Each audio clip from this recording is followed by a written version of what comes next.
Hey team, Coach A here, and today we'll be covering Unit 3, Day 2, The Spark Becomes a Flame. So this will be the second part of our two-part mini-unit on the Enlightenment. So we talked about Hobbes, Locke, and Voltaire, and today we will be looking at a few more philosophers that came out of the Salon system. So, after reading criticisms of Western civilization isn't new, it was part of the Enlightenment, learners will be able to cite evidence and compare sources through four text based questions, scoring 66% after revision RH 9, 10.1.6. All right, so in order for us to really get into the age of colonization, we have to first understand how all of these countries would start to shape themselves. And we cannot start without Baron de Montesquieu, or in the video that you guys did your independent practice on last class, who covered Montesquieu well. His name is just Montesquieu to most. So Montesquieu, he devoted himself to the study of political liberty and believed that Britain was the best governed and most politically balanced country of his day. So this is a Frenchman.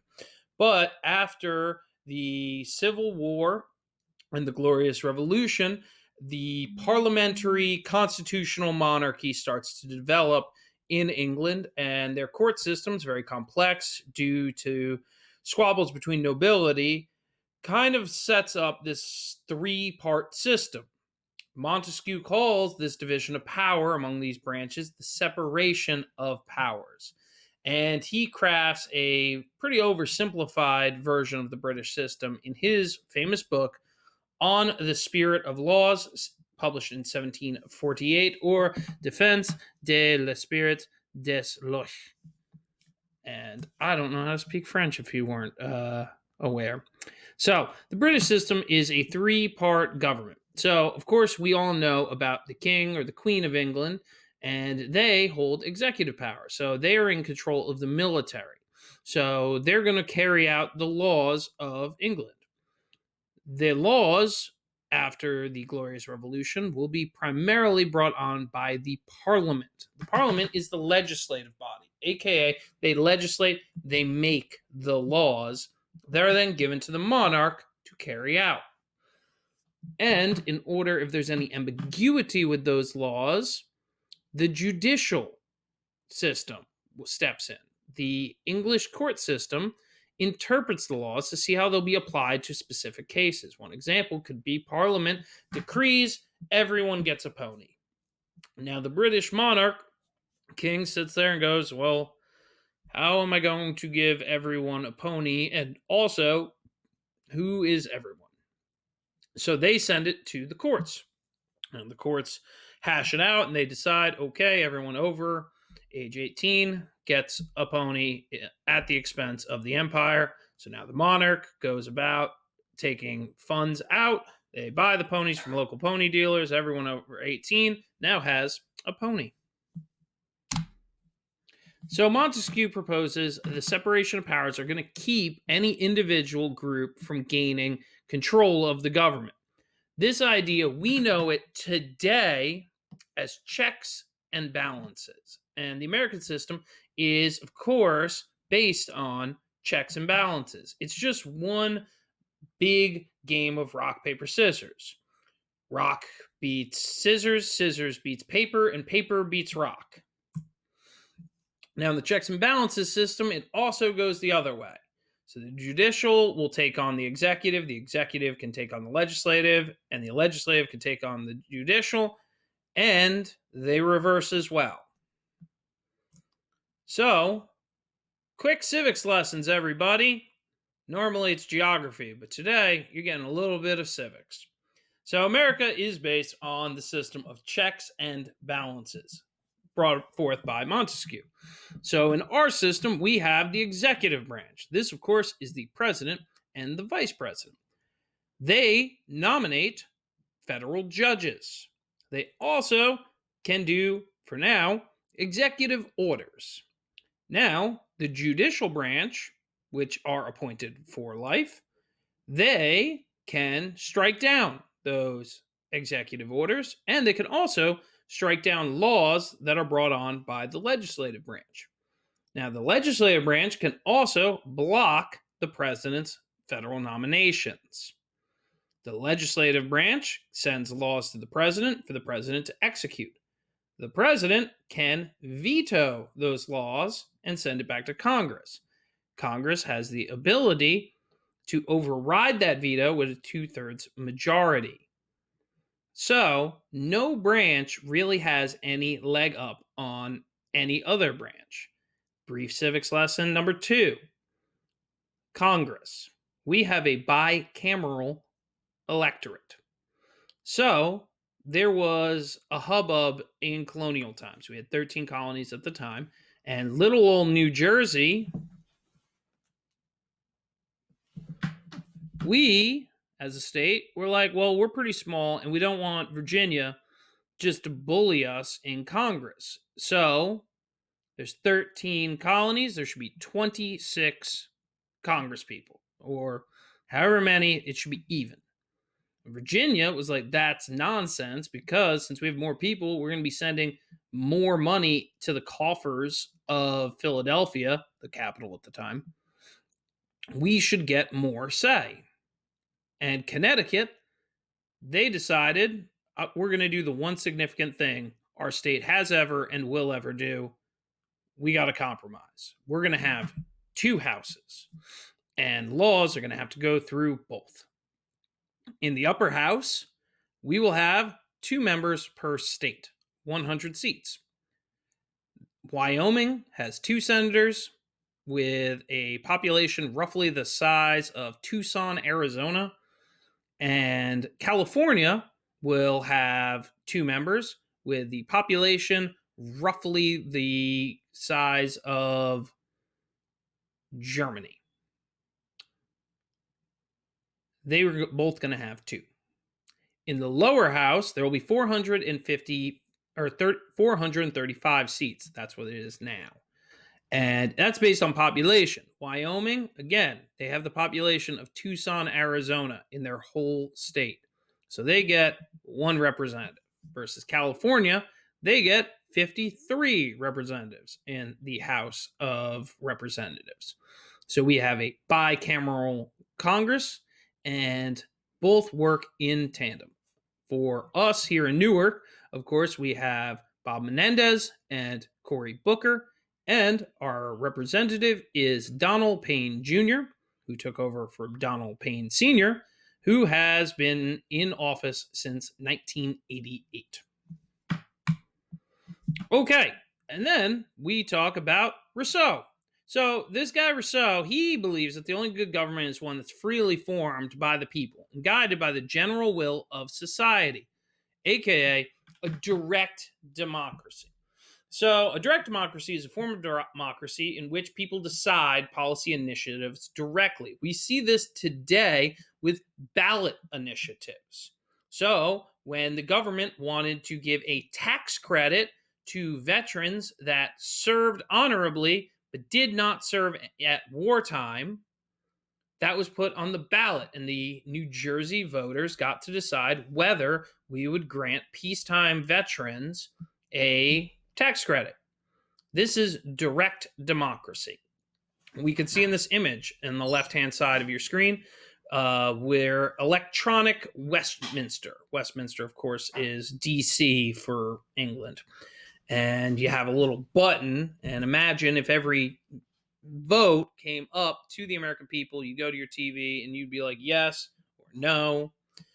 Some people still advocate for direct democracy. Other people, probably myself included, think to themselves, nah, 2.5 Men had way too many people watch that show.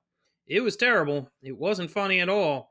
And it did gangbusters. I'm not sure if I want all of the minutia of our laws and legal system in the hands of people who watch Survivor or Real Housewives of New Jersey. So Rousseau also argued that all people were equal and that titles of nobility should be abolished. This is actually in our Constitution. The United States does not allow any titles of nobility. So, out of darkness comes light, the legacy of the Enlightenment. So, definitely going to be on your test. Number 1, belief in progress. So, with Galileo and Newton and all of these scientists discovering the mysteries of nature, the growth of scientific knowledge seems to quicken in the 1700s. So, scientists are making these key discoveries in chemistry, physics, biology, and mechanics. Philosophers start to say, why don't we apply scientific principles to society and we could advance as well? Philosophers are starting to argue that we can make a greater society more equal, more equitable, as well as more democratic if we just continue to work, never be satisfied that things are pretty good because they can always be better. And a big driver of this is the rise of secular learning. Secular learning is the separation of religion from civic affairs and the state, and may be brought into a similar position concerning the need to suppress religion in any public sphere. So we, as a public school, we do this because we're able to be more inclusive. So the idea behind secular education is the idea that if we take mysticism and we take superstition, we take religion out of the equation, we can share information from people that we normally wouldn't identify with. So the idea is, because religion is so personal, we have to put it to the side. This way, the rivalries that spark up between the various faiths don't muddy the waters of our science. So, by adhering to secular learning, Catholics can work with Protestants, with Muslims, and with Jewish people, with Hindus and atheists and agnostics. There's no barrier to entry. Everyone puts aside their home life and focuses on the science. And that's what's so tremendous, because now the Catholic Church, which at this time had an iron fist on Europe, people are able to question what is seen to be intuitive by Catholic ritual. So, again, a Catholic can now work with a Protestant. They are able to, without swallowing their pride, look to the Muslim empires of antiquity, which we discussed in Unit 1, and how advanced they were scientifically. Now they can parse, they can pick apart, they can take some of their own without worrying about, does it fit the script I need it to? Scientists now begin to discover that the mysteries of the universe can be explained mathematically, and mathematically, they're universal. And finally, it is the rise of individualism. Individualism is the moral stance, political philosophy, ideology, and social outlook that emphasize the moral worth of the individual. Philosophers encourage people to use their own ability to reason in order to judge what is right and wrong. And during the Enlightenment, reason took center stage, hence the name of reason. So, very quickly, I'm going to show you guys an image. So, the best way to work with the example of the trolley problem. So, here's the trolley problem. The trolley problem is a philosophical quandary. So, you are at a lever. This lever can move this oncoming trolley between two tracks. On one track is 5 people tied up, unable to move. You don't have enough time to save them. If you swing the lever, you will kill 1 person tied up. You don't have enough time to save them. There's no brakes. No matter what happens, this trolley is going to hit somebody. So, with the rise of individualism, this actually becomes a moral quandary, because you are now tasked with the idea of, are these 5 men's lives more important than this single man's life? The trolley problem makes us question everything. If I do nothing, my inability will kill 5 people, but I am not complicit because that is the natural destination of the trolley. Versus if I flip the switch, I am a murderer because I actively made that man's death. Also, someone could argue, what if these 5 men are criminals and the one person is somebody who volunteers at soup kitchens on Sunday? The trolley problem is integral to the idea of individualism because in the trolley problem, we question the worth of a human, the inherent worth of a human. See, if you thought of this functionally, well, you're +4 because you saved 4 people and killed 1. But as an individualist, you question, does that 1 life matter less than 5 lives? This is a classic quandary that we get from the Enlightenment.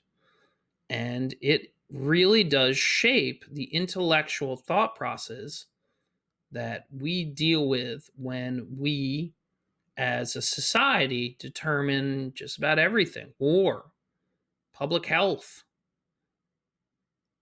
liberty itself. So these are all things that have come out from the Enlightenment. But the problem with, as touched upon with the video yesterday, with Enlightenment thinking is if you are smart enough to comprehend these concepts, you are smart enough to trick yourself to believe that you are right. And that's why next week we will start the age of colonization. So please start your worksheet. Do not forget to complete your annotations. Please remember that we have changed annotation grading. News ELA worksheets will be graded 3 points for every question correct and 2 points for every correct annotation. It will match 20 points, but if you got all the questions correct, you highlighted author's bias, highlighted where you got all the information, highlighted all the key terms, but you did not ask me a question, you will get a 20 out of 10. As always, guys, thank you for watching. Please share, please subscribe so that I can finally get my custom URL. And as always, be smart, be safe, and I'll see you next time.